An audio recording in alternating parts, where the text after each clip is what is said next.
Okay, dear friends, dear colleagues, benvinguts a Barcelona. Welcome to Barcelona.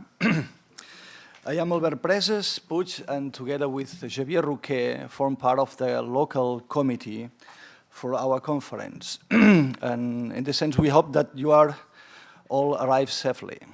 From the history of science, we know that whenever there is a local committee, there is also the global committee. In this sense, we are the small local committee, but we have a very big global committee. In this sense, Xavier and me, we wish to say thank you to our big global committee, to say thank you to Alexei. Alexei is our global committee for the work and for the engagement. Okay. Regarding the logistics, please feel free to ask Clara, where is it? Clara, and Candela, okay, as you need. No? They will help you with any problems you may have. Okay. We have not yet started the conference, and we are already running late. I'd therefore like to quickly introduce Professor Fabra, the vice rector from the UPF, from this university for international relations. No? Okay, Professor Fabra. Thank you. Good morning. Well, on behalf of our acting rector, Professor Moreso, and also our new elected rector who will take office next Monday, Professor Jaume Casals, I'm very glad to welcome you to Barcelona and to Universitat Pompeu Fabra. It's not the first time that I've been called to open a conference organized, or in this case co-organized, by our group of historians of science in this university, and I'm very happy to see that they remain so active and so committed to gathering the international community in this field. If I have to judge for the impressive list of worldwide participants from so many universities, and I'm proud to say that many of them are already UPF partner universities. So for those of you who come for the first time here to Pompeu Fabra, let me just say this is a small, relatively small community, the 12,000 students. We have three main knowledge areas, humanities and social sciences, which are located here in this campus in Ciutadella. Communication studies, including media, journalism, communication technologies in the technological district of Barcelona, and then health science, biology and human medicine. We have a university model which is based on the idea of quality teaching, student-centered teaching, excellence in research, a strong internationalization. And in recent years, we are very keen on growing in the interstices of these three areas, at the crossroads of these three knowledge areas, and fostering interdisciplinarity. And in this sense, I think that our group of historians of science were really pioneers in all these features that characterize Pompeu Fabra. They have been very excellent in research, with a lot of international exposure, working in an interdisciplinary manner, and I want to take this opportunity to highlight this fact. So well, just to end, let me thank you for being here, for participating in this conference. I want also to thank the organizer, both from Universitat Pompeu Fabra and Universitat Autònoma de Barcelona, to thank also the sponsors for their generous contribution. I wish that you enjoy our hospitality, and I wish that this conference that, as I see, it has a somewhat intriguing title, Dark Matters. I hope that it contributes to shed a bit of light into the darkness, and that you have a pleasant and fruitful stay among us. Thank you.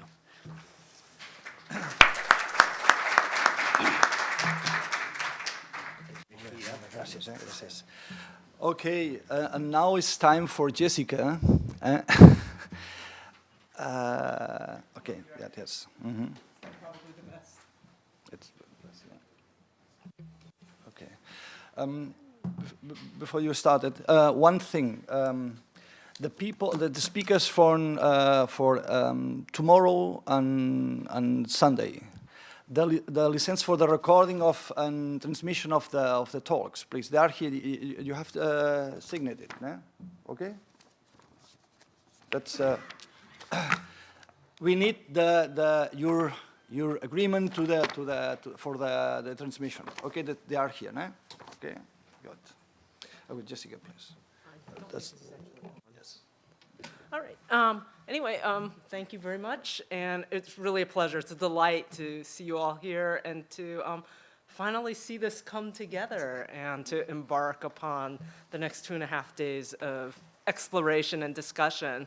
So, by way of introduction, I just wanted to start by saying that this conference has a deliberately ambiguous subtitle. So I leave it to you to decide whether the subtitle is Contents and Discontents of Cold War Science or Contents and Discontents of Cold War Science.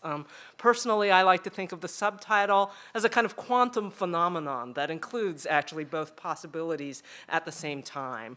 And of course, this quantum interpretation is particularly appropriate because of the power that Paul Forman's ideas have had over how many of us have learned over the years to think about the Cold War and the interplay between institutions, state objectives, scientific ideas, and also the identity of the scientific enterprise itself in the mid-20th century. And in particular, his classic essay Behind Quantum Electronics. In that essay, Paul demanded that scholars think about Cold War science as content shaped by culture, particularly the culture of the Cold War and what often at least seem to be its hegemonic state structures, which in turn help to shape the culture of science, particularly physics, towards narrowly instrumentalist concerns in the middle decades of the 20th century. And in doing that, Paul demanded that we be less credulous about physicists' own narratives about their discipline and their past, and that we also see in their content with science's so-called golden age in the decades after World War II, as also that we see that also as an era of complacency that was built on physicists' own self-deluded sense of disciplinary autonomy, when in fact, as Paul wrote, I think so very stirringly in that essay, they had lost control over their discipline. And that essay was eye-opening to those of us who encountered it in the late 1980s and early 1990s, and it has engendered considerable debate in the decades since. And so his work in Behind Quantum Electronics and in other essays, they played a pivotal role in widening the field of inquiry and producing a broad range of studies that explored how patronage and state structures shaped a full array of disciplinary inquiries in the natural and social sciences. And scholars have followed up on, I think, really an agenda that Paul laid out by working to examine and expose the full range of content, discontent, malcontent that defined scientific life in the Cold War period. And I think over the decades, many of us in this room have tried to understand how scientists and their politics played out at multiple levels, from inside the laboratory to relations between states in different sites and settings all over the world. And so with that in mind, I think, part of what we seek to do here is really to honor Paul's insights and contributions to the history of Cold War science by considering the state of the field and thinking about how the history of Cold War science looks now that at this point we're actually almost a quarter of a century beyond the end of the Cold War itself. And so we now have a chance to explore what an evolving historical perspective can tell us about how we examined the Cold War past sort of during the tail end of the Cold War itself versus how we now understand that history and how we might come to view that history in the years to come as well. And so as we do so, I also hope that we will take as a model Paul's sense of bold and precise, fearless and searching reasoning as well. I do feel if at least some of us don't manage to provoke and perhaps even offend you, Paul, this weekend, we have perhaps not fulfilled our full potential at this conference. So for now, what I want to do is to try and outline 4 themes that perhaps we can keep in mind as our discussions proceed. Surely this list is going to be augmented, and it will change in various ways over the next 2.5 days, but this at least I hope will be a useful starting point. First of all, I would suggest that we think about carefully both the uses and the limitations of the Cold War as a political and cultural framework for understanding the history of science in the second half of the 20th century. And in particular, in recent years, I've been struck by how the ephemerality of the Cold War has so significantly reshaped our understanding, or at least my understanding, but I think this is shared by others as well. The end of the Cold War and the knowledge now that the Cold War was really, in many ways, a relatively short-term event that's really started to change our sense of the Cold War's place in global history. And I say that because, at least in the United States, for me growing up in the US, to live in the Cold War really was to live within a certain kind of mentalite, a way of thinking and being that assumed that the US-Soviet conflict constituted the defining and also the overwhelming reality of global affairs. I think Daniel Yergin was very right in the late 1970s when he observed that Americans imagined the Cold War as a permanent reality, that they saw the Cold War as a state of perpetual conflict, that the Cold War lens was supposed to be enduring, that really the Cold War conflict from inside looked as if it would never end. And I think even in the early post-Cold War years, that kind of Cold War way of thinking and seeing the world, at least, again, within the United States from a US perspective, that Cold War perspective remained difficult to escape. For example, as we were preparing for this conference, I was fascinated to find that in 1995, an interdisciplinary group of prominent scholars came up with what they called a strategic plan. This was a plan written for the National Science Foundation in the US on research needs in the study of science, technology, and democracy during the Cold War. So this was an early attempt to try and define the needs of an entire research field. The report framed its subject matter almost entirely in American terms, where it departed from a US-centered approach. It stayed primarily within a bipolar US-Soviet context. There was really just brief mention of Europe and international institutions, and even briefer, there was a kind of vague gesture towards the importance of considering the third world. But that was what the field looked like from the perspective of 1995. Well, today, now nearly 20 years later, I think it's impossible to imagine writing about the needs of the study of Cold War science in the same way, precisely because as the Cold War has receded into the past, its prominence as a frame of historical analysis has also in some ways receded, because the end of the conflict has made it much more possible for a broad array of scholars, and I think even during the Cold War itself there were scholars who saw the situation as otherwise, but now a much broader array of scholars is able to see what was really there all the time, namely what we now know are more durable trends, the trends of sort of decolonization and the complex post-colonial order that it has engendered, and that still very much governs international affairs today. We also can see much more clearly the continued post-World War II evolution of an internationalist kind of world order. Now, of course, the Cold War still mattered enormously in historical context. During the decades of the Cold War, really no individual, community, movement, nation, or international organization could pursue projects of any ambition without running up against the bipolar order of superpower conflict in one way or another. And so, of course, there's no way one can just ignore the Cold War. At the same time, though, decolonization and its consequences, or the workings of the UN-centered system of international institutions, these things could never be reduced entirely to Cold War concerns either. And they've become much more visible in scholarship, not coincidentally, in the decades since the end of the Cold War. So this kind of reframing, I think, of the broader outlines of global history in the second half of the 20th century, therefore should force us to unpack a phrase that I think we've very much taken for granted, that we certainly took for granted back in the 1990s, which is namely the phrase Cold War science. You know, what do we really mean by that phrase? And is it a useful concept? What are the limitations of it?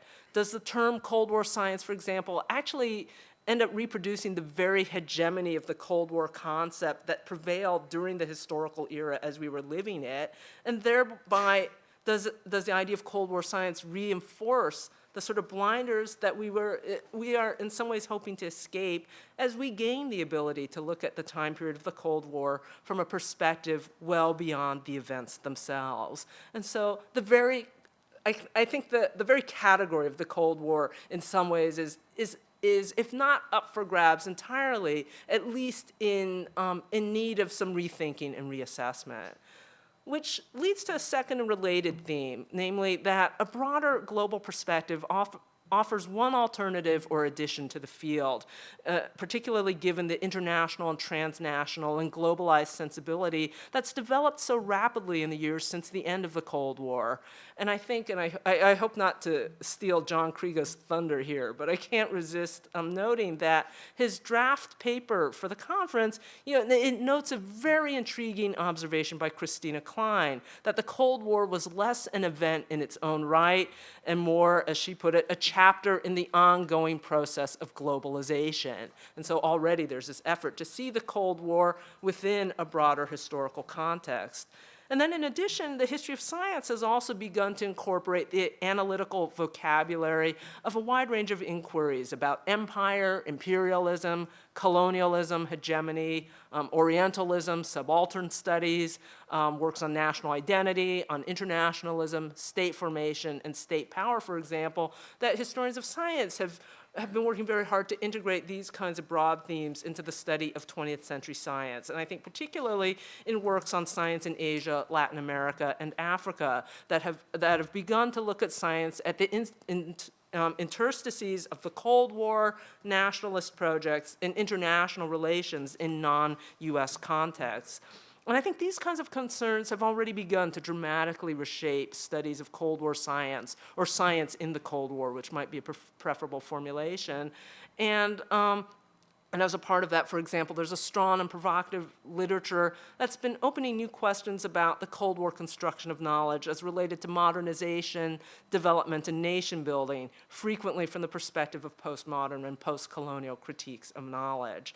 So there are a lot of possibilities out there. I think we had originally hoped that this conference would showcase more of this literature on science in non-European and non-American contexts, and the ways in which these works broaden and challenge dominant rearrangements, that challenge dominant narratives about Cold War science.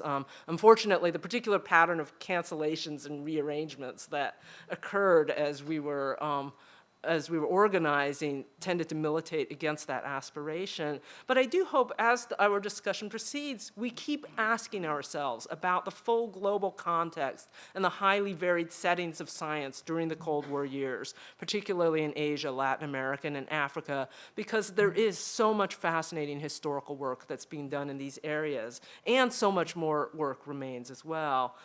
And in addition, although there is a kind of predominant academic tendency these days to lump Europe with the metropole and the realms of imperial power, one has to realize and think about the fact that European nations, of course, also experienced the Cold War as an era of one of being caught between two superpowers, and with a higher probability than other parts of the world of being caught between the potential nuclear crossfire as well.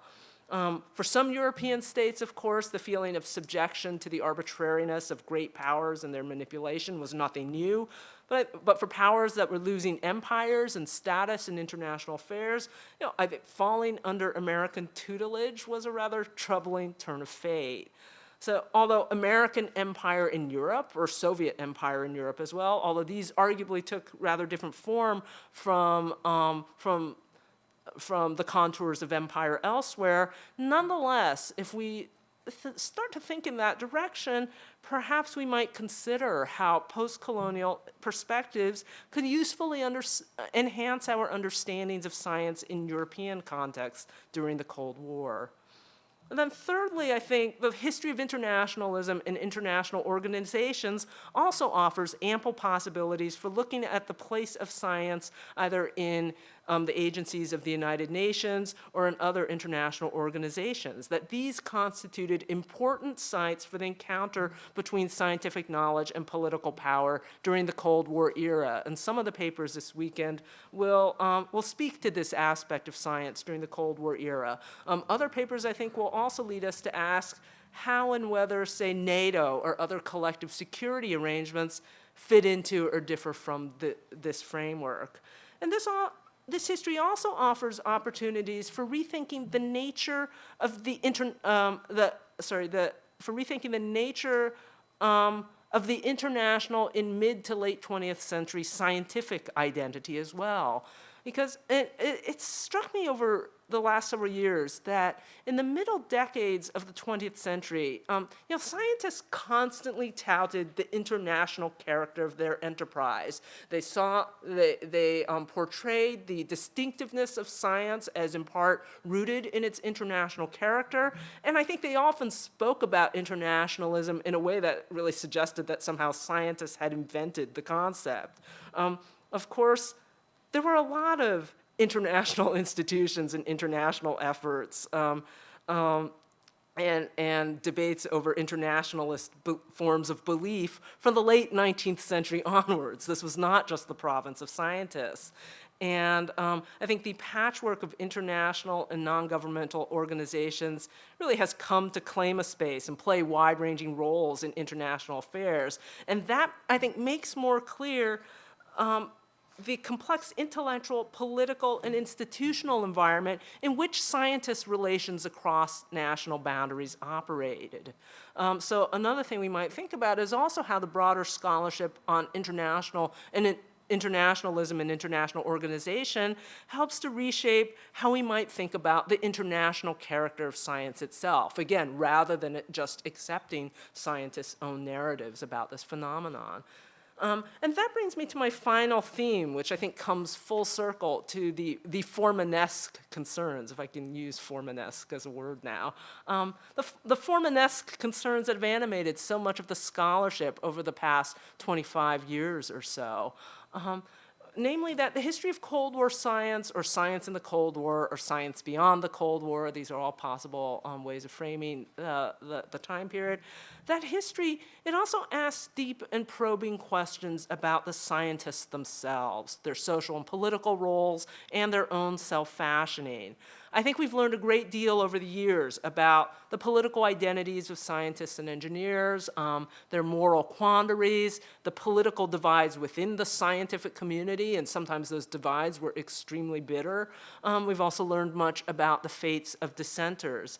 But even so, the fundamental questions about the moral and ethical dimensions of the scientific enterprise remain, as does the classic problem of trying to acknowledge and make meaning of scientists' resistance to state-imposed norms, while at the same time recognizing both the hegemonic power of state structures, as well as the fact that, plenty of scientists also shared enthusiasm for Cold War objectives, and this was true of scientists on both sides of the Iron Curtain. And given those complex realities, one can also consider and ask whether an ethos attached to universal goals and the moral virtues of disinterestedness, an ethos that was so central to scientific identity already arguably by the mid-19th century, has that ethos survived the Cold War? And if not, what are the consequences?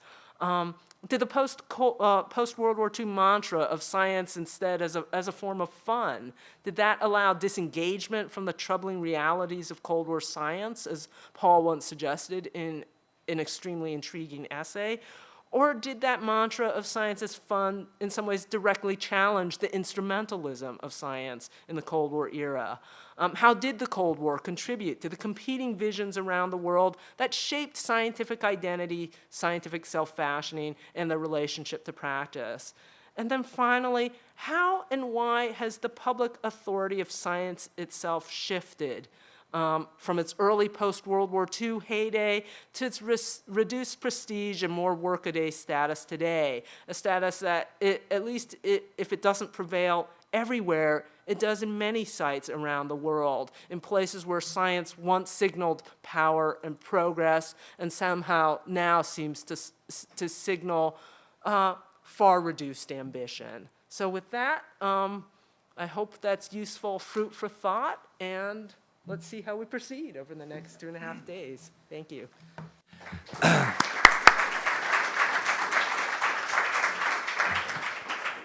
Jessica, thank you very much for your interesting introduction to the topics of the conference. Now, questions or John? That's the question. Okay, I think we can, John, that's your time, no? Okay. Okay. Yeah, of course. Thank you.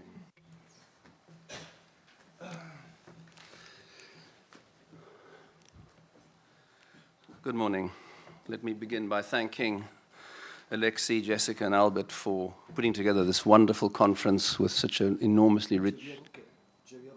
And Zavi. Zavi's not here, though, so... Is he? Ah, hey, Zavi. And Zavi. For putting together this wonderful conference with all these extremely rich papers, and also for bringing me back to Barcelona, which is really one of the most beautiful cities in Europe, my favorite after Paris. Last night, Lydia and I arrived at 11:30, and the first thing we did was walk into the city and have some tapas at a bar, which was living, throbbing with life, notwithstanding the awful crisis in Spain. It's difficult for me to follow such an eloquent introduction by Jessica, because I'm not going to read a paper.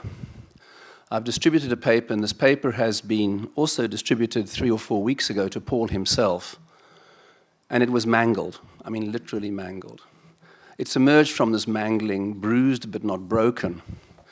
And I cannot talk about this project now without bearing in mind a range of critiques that Paul brought against it, which were really quite unsettling. Let me just give you some idea of what he said. It's ideological, it's ahistorical, it misses the boat by focusing on the military and science and not on the commercialization of science. It's ridiculous to take Heilbronn at his word. It's nonsense to think that there was no international exchange. Ron Dole and Slava Gurovic and Paul Foreman himself have shown that there was a great deal of international exchange, and so forth and so on. I don't believe that any one of those statements is an accurate representation of what I was trying to do. I never claim that American science is autarkic.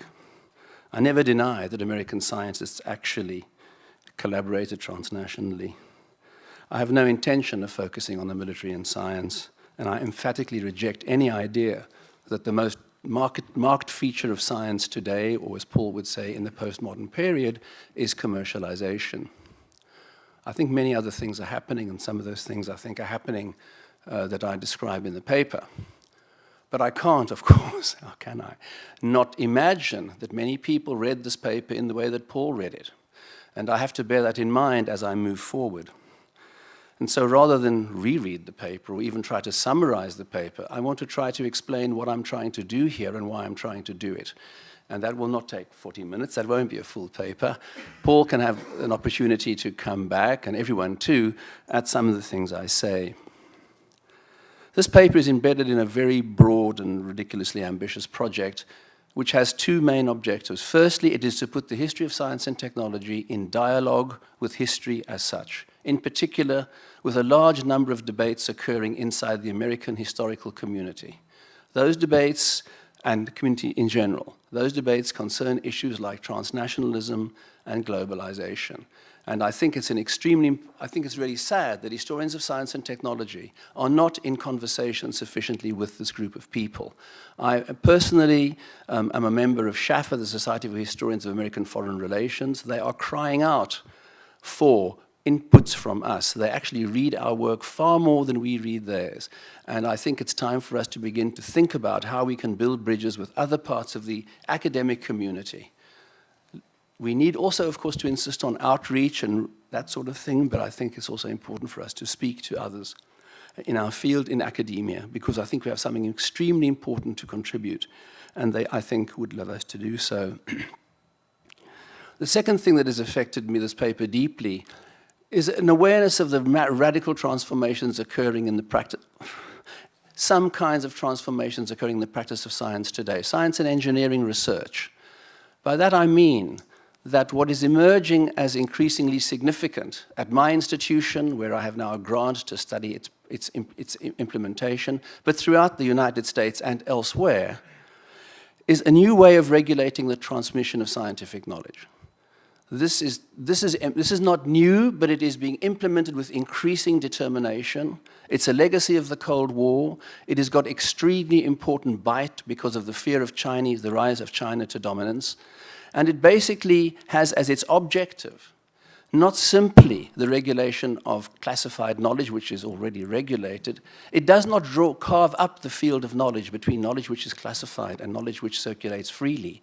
There's a whole category of knowledge between these two called sensitive but unclassified. And this knowledge is regulated extremely tightly. And scientists and engineers who are doing research find themselves having to follow all sorts of practices and protocols, both in terms of the way they organize the space of research and in the way in which they organize their own emotional fields and their own attitudes to interaction with one another, including their own students, in ways, for example, that Susan Lindy has described in her wonderful paper here. There's that transformation in the attitudes of scientists, in the emotional field of scientists, in the self-discipline, discipline, one person told me in one interview, in terms of what you can tell other people is pervasive and it's not criticized, although I always try to get the scientists to criticize it themselves, and the research engineers who are on the boundary between research scientists and research engineers, they do not. So I'm extremely interested in the historical origins of this position and in the ways in which it has its roots in the Cold War, but it is being transformed by certain post-Cold War pressures. So my overall aim, actually, is one, to study what I suppose you might call a bureaucratic epistemology, is explore how those who are responsible for the day-to-day management of the circulation of knowledge, how they draw the boundary between what can move outside the national frame, what is a candidate for crossing borders, and what will stay within the national frame. That's my question. How do you cut up knowledge when your main question is that one? What can we share and what do we deny? And who decides on that boundary? How is that boundary constituted? And how does that boundary move through time and depending on field, institution, national partner? I stress that this boundary is a constantly it's local, it's highly context-specific, and it is negotiated between two main groups of actors. On the one hand, scientists who, as Jessica has just pointed out, emphasize the need for international scientific exchange, and over and against them, the machinery that I call in the paper loosely, because I'm struggling all the time here, the machinery of the national security state, which involves some scientists, by the way, of course it does, but it also involves the apparatus of the State Department, of the Department of Commerce, hundreds of people who are constantly evaluating, checking and regulating knowledge that will, to decide whether or not particular kinds of knowledge, particular kinds of exchange, particular kinds of circulation are compatible with two things in the United States' case, in everybody's case, national security and economic competitivity. And this structure is vast, rambling, and constantly renegotiated. The way in which we've traditionally tackled this as historians of science is through the concept of classification. And of course, Peter Gaddison, Paul, of course, mentions classification extensively, and a lot of this paper is, of course, built on and a reaction to Paul's wonderful BQE, Beyond Quantum Electronics. Gaddison has recently brought that up as a very important issue. And of course, Jessica also brought into our view the incredibly important effects of this very tight classificatory security regime on the lives and careers of individual scientists. From a transnational perspective, that is, if you don't simply look at America, but you look at America in the world, you stand outside and look at what classification means. Classification is a form of nationalization of knowledge. Classifications, the one aim of classification is not simply to stop knowledge circulating between certain people inside the United States, but most emphatically to stop it circulating across the border to people outside the United States. And I think obviously that's got to be our starting point when we want to understand these regulatory regimes. On the other hand, I don't reify classification. I don't fetishize it, because what has also struck me, and that's a reaction in some sense against Gaddison's paper, is how flexible classification can be. And I'm thinking particularly here of the paper I just published in the British Journal for the History of Science on the American-British attempts to develop gas centrifuge technology in the 1960s. This technology is classified technology. But in 1958, the United States, I need my water. Could somebody give me my, there it is. John V, could you give me my water, please? Thanks, John V. In 1958, the United States drew up a very special international agreement with the British, which was a massive relaxation of the requirements of the McMahon Act, which the British had always been extremely angry about, in order to allow for the circulation of classified knowledge to any country, and it was specifically said that had made significant progress in its nuclear program.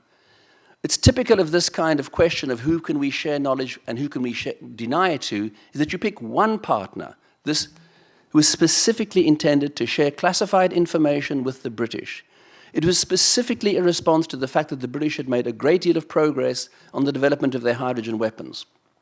In fact, many people argue that Britain developed its own independent nuclear deterrent precisely because only by having its own independent nuclear deterrent could it actually get America to collaborate with it in the development of weapons technologies. The sine qua non of collaboration is a form of reciprocity, exchange, and unless you are sufficiently well advanced in your own field, the United States, as the dominant leading scientific and technological power at the time, would not collaborate with you. So within the framework of classification, exceptions can be made. Exceptions were made, and I'll give an example, over development of hydrogen weapons and a huge extension into all sorts of weapons systems. Exceptions were also made in the case of gas centrifuge technology, which was not classified, which was fully in the public domain in 1960, which was classified in the middle of 1960 when everybody realized that it was an extremely fruitful way of enriching uranium. And then people at Oak Ridge, along with people at Harwell and some weapons labs in Britain, together worked behind a classified wall to enrich this technology. At a certain point, the United States then unilaterally broke off that arrangement and then forced the British to open to them the advances that they'd made later when the United States feared that Britain had actually taken the lead on them. What you share and what you deny, even behind a classified wall, is negotiated. It depends on your partner, it depends on what you think you can get, it depends on the state and advance of knowledge in the world. So we shouldn't make a fetish of classification. We shouldn't think that classification simply puts a wall around a select group of people who can share knowledge behind that wall under traditional ways and excludes everybody else. It's a boundary that can be stretched if, and I stress this, foreign policy concerns require it. And that's another very important part about when you speak at least about fields like the nuclear, where the interests of state are so deeply embedded in the process of knowledge production and circulation. And there Maria Jesus' paper, Scientist Masters, are you here, Maria? Yes, is a classical example of the extreme importance of Franco-American relationships. Daniel Cozzoli is deeply embedded in a discussion about British-Soviet relationships for the sharing of penicillin. This kind of sharing happens because the foreign policy framework constitutes that possibility. If the foreign policy framework is not there, we can't possibly understand how that knowledge flows or why that knowledge flows, which is why I spend so much time working on American foreign policy and why I go to Schaffer meetings. The only thing I would say about Maria Jesus' paper, for those of you who've read it, she does not stress enough the constraints on knowledge flow. I mean, it's an extremely important part of all the debates in the historical literature about transnational exchange and globalization, that stuff does not move freely around the world. It does not cross borders freely. That there's a regulatory system that is put in place to manage those knowledge flows. And although there's a great deal of hype about open access and the free movement of capital and goods, this is not happening de facto. The interesting empirical and analytical question is not simply what is moving freely, but what is not moving at all, or what is moving with difficulty, and how do you negotiate what moves and what doesn't move, and who does the negotiation, and what kinds of criteria do they use when they impose that regulatory regime. So I think what's important then, I think, about a transnational approach, and I think it's really a very different way of looking at the world, is that you put circulation and travel, to take Maria Jesus' word, at the center of your analysis. Production and circulation are not two things that happen in sequence. Production, circulation are a couple. New knowledge is produced in and through the process of circulation, and in particular in the context of the encounter. The encounter is the face-to-face encounter between people who are the bearers of this knowledge. And in that process of encountering, this word comes from Kapil Raj, by the way, but also other people in the science and colonialism studies field. In this encounter, knowledge moves between people. And the process of encounter is an extremely important part of understanding. Encounter across borders, which means encounters across nationalities. And that we need to understand and study this kind of process, how it works, what makes it happen, and what stops it from happening. There are vast formal structures in place for managing this process. They are embedded in structures in the United States, like the ITAR, the International Traffic in Arms regulations, in EAR, the Export Administration regulations, which you might think have nothing at all to do with us. And that's probably because we have a tendency to think that science moves freely, technology is controlled.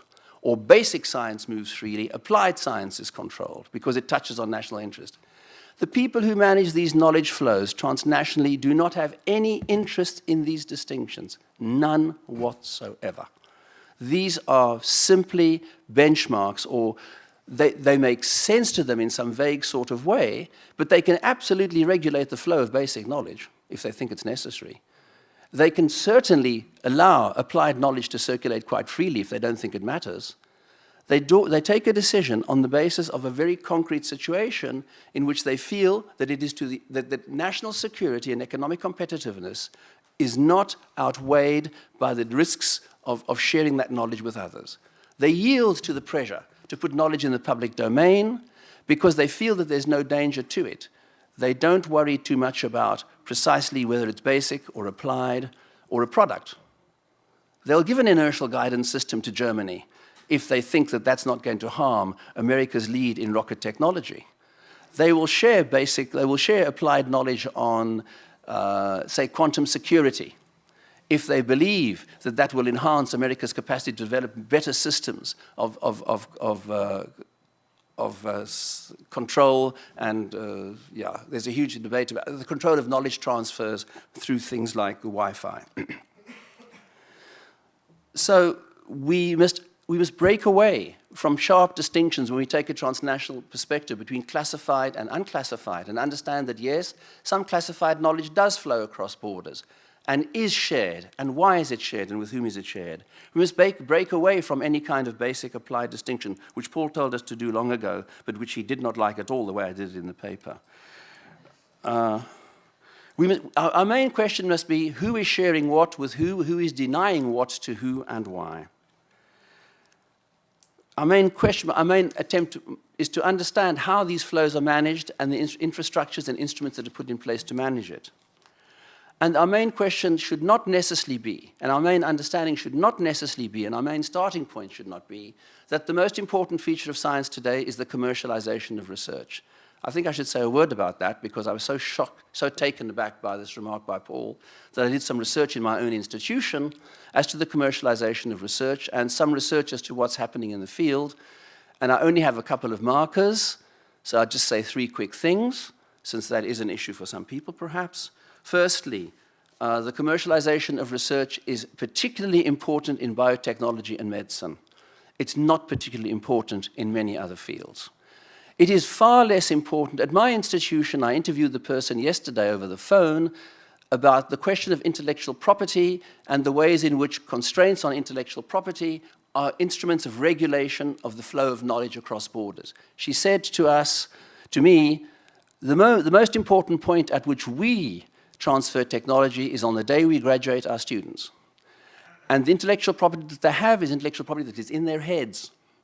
And we do not set up, and we do not like setting up, major mechanisms for securing intellectual property advantages for our purposes as an institution. We see it as insignificant as a revenue stream.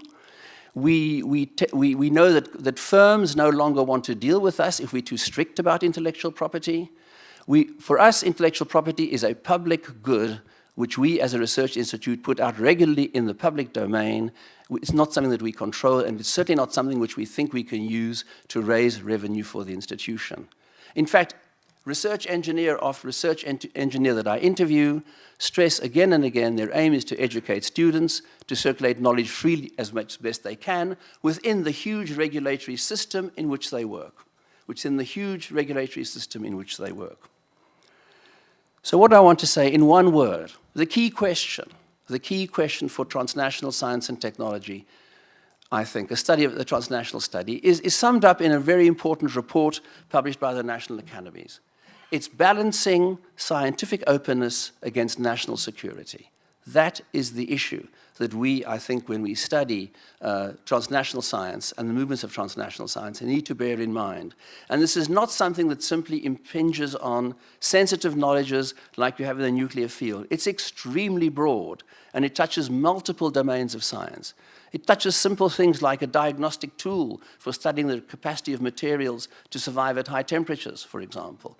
Vast areas of knowledge production fall within this big question frame, and there's a huge amount of effort, time, money, legal expertise, engineering expertise goes into trying to understand how to draw that boundary.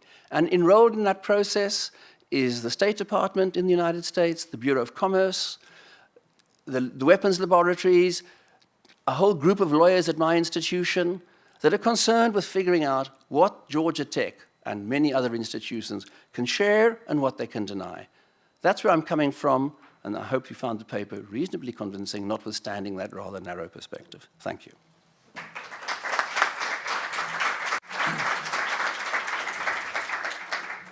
Thank you, John, for your 10 minutes talk. Okay, it's time for questions and comments.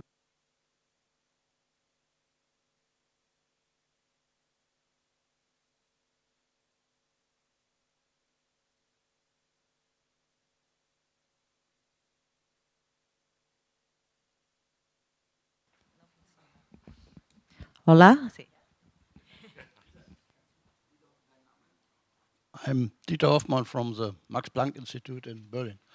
So the traditional or old history of the Cold War science was coined by the two global players, Soviet Union and America, or the tension between the democracy country and dictatorship.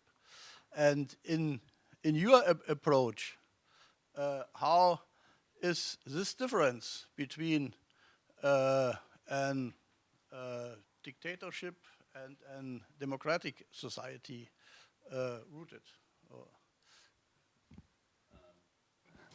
I don't know if I can say thank you, Dieter, because I don't quite know what to do with that. I think the important, the important point is that it was more or less irrelevant. When I use the word transnational, I mean, I didn't define that clearly, but for the moment I'm particularly interested in actors who, in some sense, are the bearers of the interests of their nation, but they're not formally representative of their nation. I'm not talking about people in international milieus, for example, who are international delegates to a meeting. I'm talking about scientists who interact with each other on a day-to-day basis across boundaries, across national boundaries. And, you know, many of you, but also one of my students is particularly interested in not the barriers between exchange between the United States and the Soviet Union, but the extraordinary amount of flow between the United States and the Soviet Union in selected areas, right? So the fact that you had brilliant mathematicians or people who were outstanding at lasers in the Soviet Union, or people interested in meteorology in the Soviet Union, or certain areas of space science in the Soviet Union, was enough to build transnational bonds between them, right? And so the fact that the Soviet Union was a dictatorship simply had this implication: what you could share and what you could actually, whom you could meet in an encounter was determined by the fact that that everything was happening within a context in which two world systems were at loggerheads with each other. And so what you could share and what could flow was determined by the fact that on the one hand you had a democracy, on the other hand you had a dictatorship. But it provides the framework for what is possible, but it does not shut down it does not shut down transnational exchange altogether. So the interesting question is, how does it intersect your dictatorship and your democracy into the actual processes of knowledge flow? What can flow? Who can you interact with? Who can you not? In what fields can you interact? What kind of information can you share? What kind of information may you not share, right? That's how it affects it. It sets the parameters for the regulatory regime.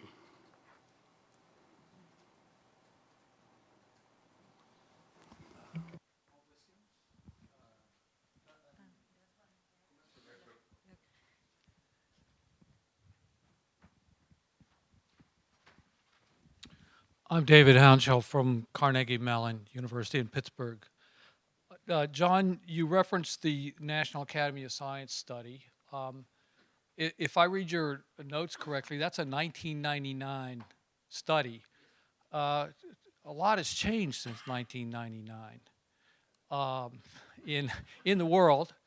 And so I wonder if you, well, I would suggest strongly that you sort of update your understanding of the National Academy's perspective on knowledge and security, because in 2013 I don't think it's the same as in 1999.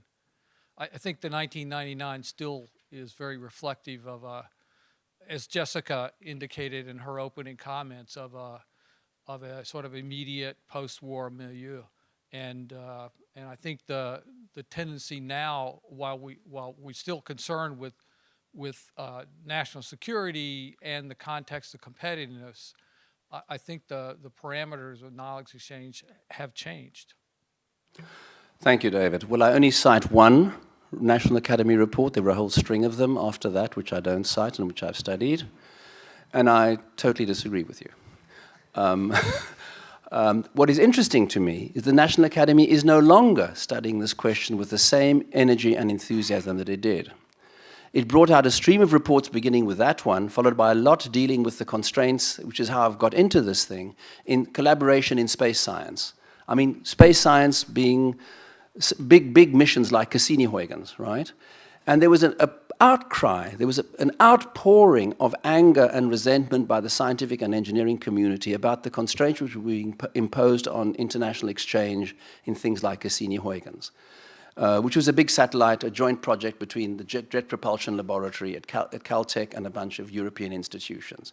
And I must stress what this means. What happens in this project is that, for example, if parts of the European instrument fail to work, the Americans on the program are not allowed to tell them why it's not working.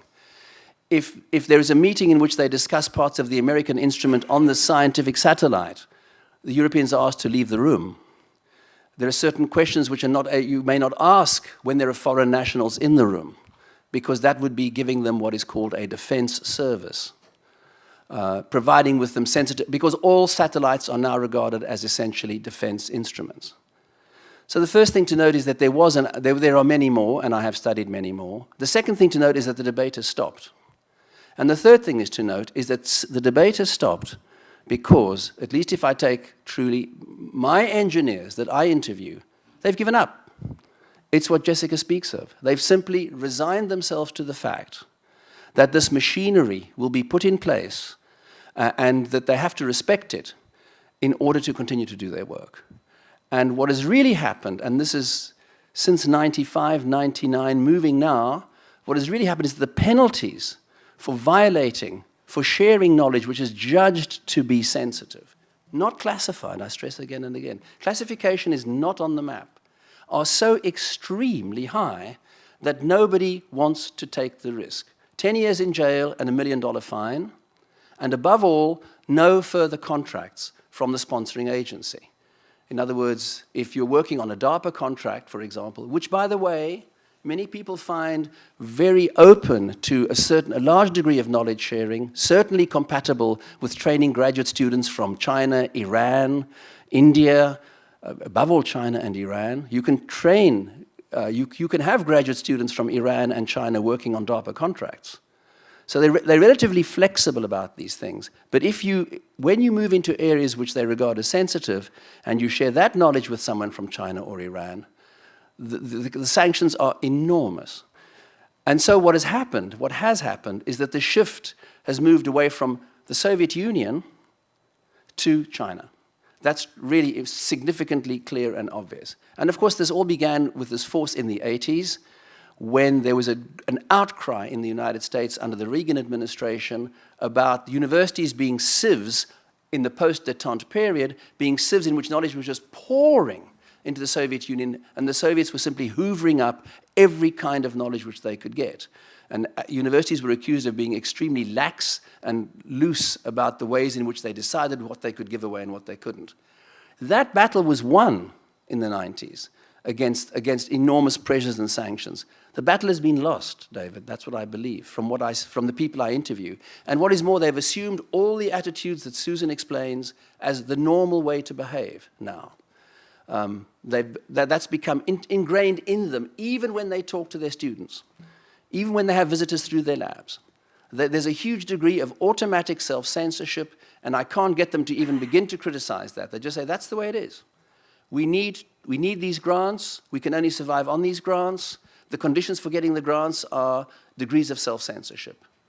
They even publish in the open literature data which they fudge which are on the margins of what they do, in order to continue to be able to put knowledge in the public domain. So there's complicity, huge complicity, and a lack of a critical perspective, except by one or two mavericks, who are the terror of the administration, because they will bring down the whole reputation of the system that's put in place at Georgia Tech.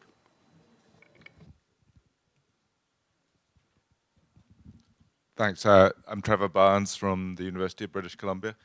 I wonder whether you have a larger theory about the forces bearing on the regulation of transnational circulation. I mean, it seemed sometimes it was just a case-by-case basis on which these decisions were made. But I mean, clearly there's some broader forces at operation, whether it's the national security state or whether it's issues of commerce. I wonder if you could just elaborate. That's hard for me to say that I have a theory. But in the empirical work that I do, I can simply say that depending on what kind of knowledge is concerned, different arms of the administration are engaged in the debate. So if it's anything to do with space, NASA is involved. If it's anything to do with the nuclear, the AEC is involved.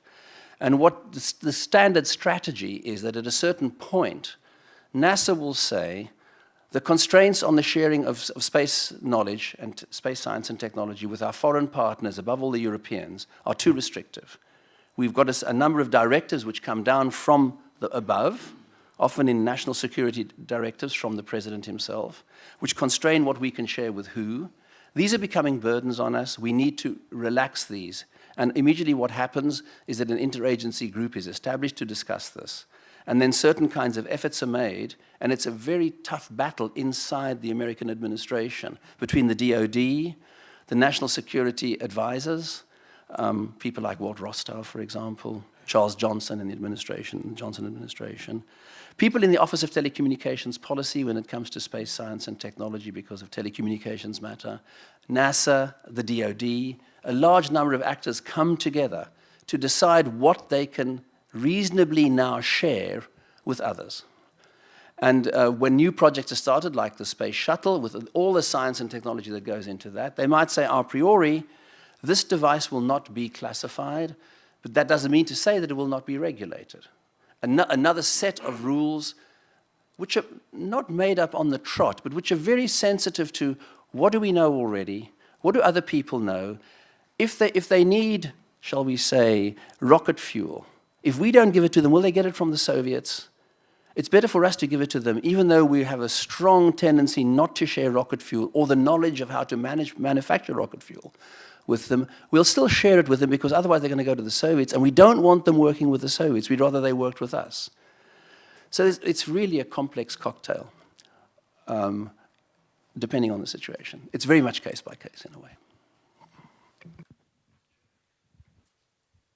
Joy Rohde, University of Michigan. Hello. This is fascinating and terrifying because part of what I hear you saying is that the sort of regimes that Susan is writing about have been maintained in the present.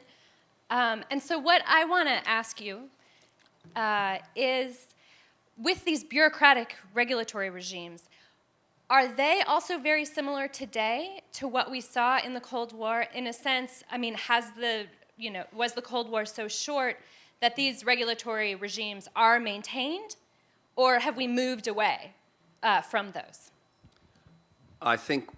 Thank you, Joy. I think the striking thing to me is how they've expanded and have become more deeply embedded. The range of topics over which they move, I could actually go into a database which I have special access to show you how this whole system works, right? In practice, the range of topics across which they work, the range of countries over which they allow or don't allow knowledge to go with, has expanded enormously since the end of the Cold War. Many of these structures were put in place during the Cold War, but they were not enforced as strongly during the Cold War. That's the interesting thing, at least in the areas that I study, right? And there I must stress, I began this project through my work on NASA's international relations, where I first became deeply aware of these problems. And here, there's a remarkable tightening up. I mean, the whole of NASA has been reorganized to have a special office that deals just with this problem, because they were seen to be too lax, and they did that in 1995, and they did that because of knowledge leakages to China. And they did that because a bunch of Republicans in the Congress wrote a scathing attack on the ways in which certain American corporations had shared information with China over the failure of certain Chinese launch systems to function. Those corporations were fined $30 million each. A small company is ruined by this kind of thing. There's a corporate story to this as well. And a small American, I've only interviewed a couple of people in business, and they're extremely frustrated by these new growing regulations. So I think they've expanded, and I think there are two things behind it: 9/11 and a deep fear of China. I mean, the number of people who tell me, you know how many spies there are on Georgia Tech's campus from China? Do you know how many people from China who come to this country come here simply to hoover up all the knowledge we can get? Can I end with one quick example? We had a very, very tame conference run by one of my graduate students. Karen was aware of this conference, in fact, to bring together a bunch of people from all over the world to discuss science and technology studies. It's sponsored by people in Washington, it gave an opportunity for graduate students to meet people in Washington. We had an enormous range of classical topics that you'd get at a 4S meeting. We had some Chinese visitors. 2 FBI agents from Atlanta visited us to speak to my graduate student about that program. She was terrified. Their basic aim was to warn her that there are Chinese people coming to this conference. This is a totally neutral conference, but who knows what they're here for? Please keep an eye on them. Please make sure that they're not going off to do something quite different, like spy on one of the engineering firms in the Atlanta region. So Lockheed is there for some of the aerospace contractors. They're not going to wander around and actually abuse their presence in this country. So even totally innocuous, but really innocuous things are targets. The FBI is tracking that and seeing who is coming, and if there are Chinese guests coming, they move. So I think it's worse. Thank you very much. I'm sorry, Lino Camproví from here, Autonomous Barcelona, Autonomous University of Barcelona. Thanks, John. My question is, you know how historians of capitalism and globalization some of them are moving away from financial histories and into resource-centered histories. And also Cold War historians are starting to think of the Cold War as a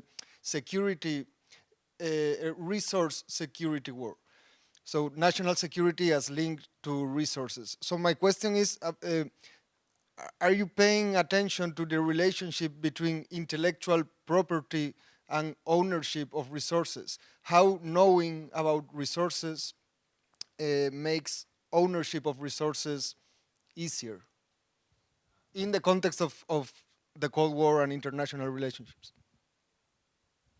Well, I knew you would ask me a difficult question, and of course I have to say no. I'm really weak on intellectual property at the moment. So my answer is I'm not looking at that. But clearly we have to look at that. And we have to look at how both the commercialization that Paul insists on, and Murawski and a bunch of people have insisted on, and other modes of managing intellectual property are understood today and during the Cold War. So I haven't asked that question, but I hope you do. You've got many more years to live than I do, so you've got more time. Helmut Drischler, Deutsches Museum and University of Munich. Basically along the same lines. I mean, you've been attacking Peter Gallison and his numbers, and you try to, well, reconceptualize what he is doing. He comes up with numbers, I don't remember them exactly, but I think it's something like 80% of all knowledge is classified or regulated, and Dominic Pestre has come up with more or less the same numbers for Europe. And why are the numbers so high? Because basically 2/3 or 3/4 of all knowledge is produced, as we know, not in a state-driven or state-sponsored context, but in an economic context. And the regulatory regimes in this context are in a way different, systematically different. And my question is basically the same. How do you build in this different rationale into your story? I mean, if you'd like to reconceptualize the history of this classified knowledge, I think you have to build in this rationale. Otherwise, you only get the state-driven, the national security-driven part of the story, but there is something outside that. Thank you. Well, don't dispute Gallison's numbers, of course, not at all. I mean, he's a fine scholar, and he did that job, and he did a wonderful job. And I'm absolutely sure that he's accurate in what he says. On the other hand, all I'm asking is that we don't only look at classification as an instrument of regulation. We look at there are many other systems of regulation which are quite different, which impact on the research process in academia, which, to be fair, is the one I'm interested in. Yes, my object is a narrow object, right? I'm not trying to think about society as a whole. My object is what's happening to the research system in academia, right? So rather like Bill Leslie's book, if you like, which was trying to study how the production of knowledge in academic settings is being transformed. And there I find that classification is not a major concern. There is, of course, classified work done in institutions, like mine, but it's totally separate from this work that I'm talking about. I don't even speak to those people. I'm interested in this transformation. I think your question is, what about corporate secrecy, right? Yes, I'm not strong on the firm, and I think people should look into the ways in which it works at the level of the firm. Again, I can only say that through the relationships which, I should talk to you about this privacy because I make a very muddled statement now, about what I'm beginning to understand about corporate relationships with Georgia Tech, say. 1% of Georgia Tech's funding comes from corporate contracts anyway. So from my point of view, which is studying a university, particular university framework, that's not a major driver of my question. But of course it's out there, of course it is. But I don't quite know how to tackle it yet, and it's not really my main question. I'm always focused on state-driven systems, yes I am. I'm Susan Lindy from the University of Pennsylvania. And actually, partly I want to respond to, I thought Jessica's suggestion that the Cold War, as we move farther away from it, becomes embedded really in the larger arc of history, including industrialization, the whole post-colonial colonialism, and the big questions about modernity, that all those things become a part of the way we think about what begins to look like a smaller, maybe a smaller enterprise. Now we hear from John and I start to think, well, no, it's not smaller, it's a frame shift. That is, it's a moment when science moves into a completely different realm and stays there. And so I thought maybe both of you could comment on that question of the Cold War, not as something that's over at all, as something that kind of moved the game and changed what it meant.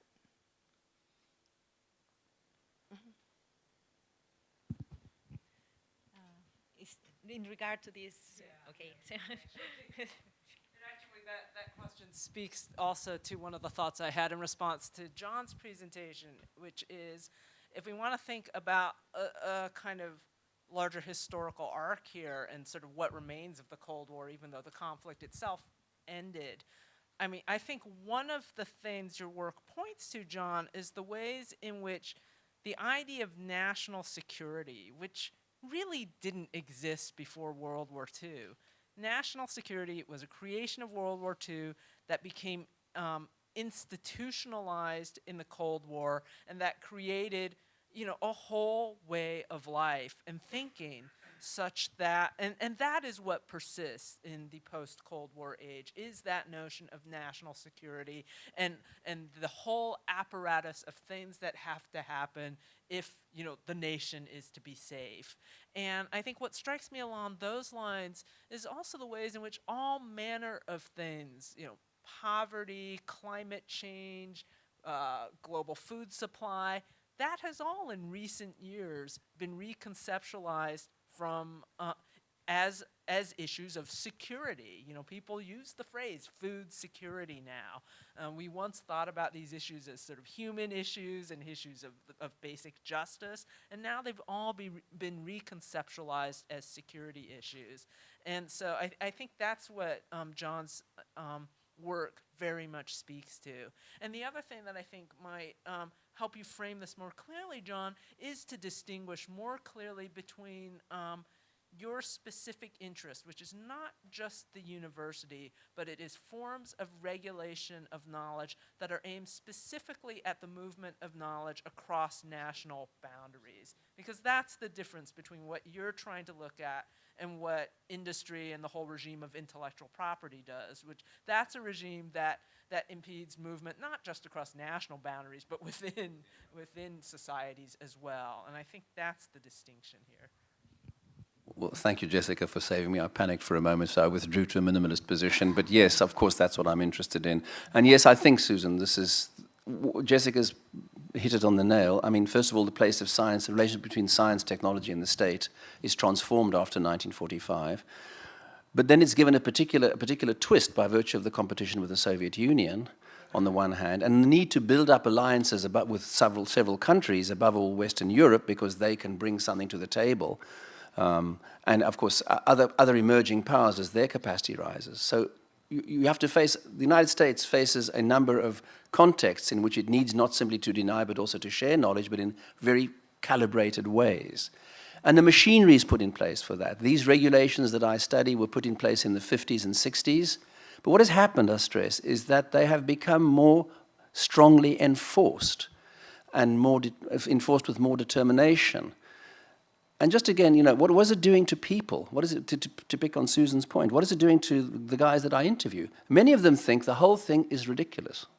Many of them, I say to them, but you know, why are you so worried about this piece of research? I mean, we know that if you're at the cutting edge, there are people everywhere doing work like you are, and it's going to be published in France or in Germany in 3 months' time. And they say, yeah, we know, it's ridiculous, but we're terrified of being the one who's picked upon because some Chinese rocket scientist or some Chinese material scientists develops a new chip with information that was available in Germany but which they got from us.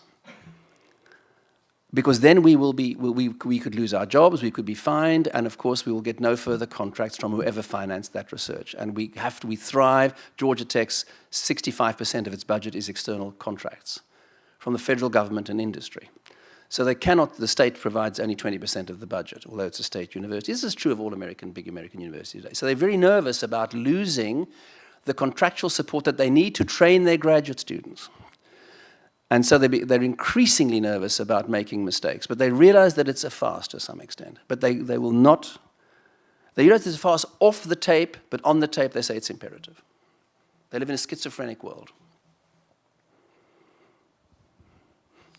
Dieter again. Alexei. Do we have time? Only one question. Alexei, okay, sorry. I'm Alexei Kazhavnikov from BBC. I really have a very small question. Given what you explained to us about the degree of self-censorship and denials that is pervasive, even among scientists, not to say official, why do you take at face value what your university officials tell you, the blatant lie that they are not interested in the property right? I mean, every employee of Georgia Tech signs property rights statement when being employed by the university that they don't own patents. And you must have signed that too. You may have forgotten because you don't think you're producing patentable knowledge. Yeah, inevitably. Why do I take it at face value? I can't go into that now, except that I have reasons for trusting the level of analysis of which this person is aware, and I have empirical evidence independently of what she told me to confirm the ways in which she explained the importance of intellectual property rights at Georgia Tech. That's all I can say. But of course, I'm not uncritical of it, but I have independent evidence to know that it's a reasonably quick, short way over the telephone, 6,000 miles away, of summarizing the situation as she sees it. Of course, it has to be nuanced.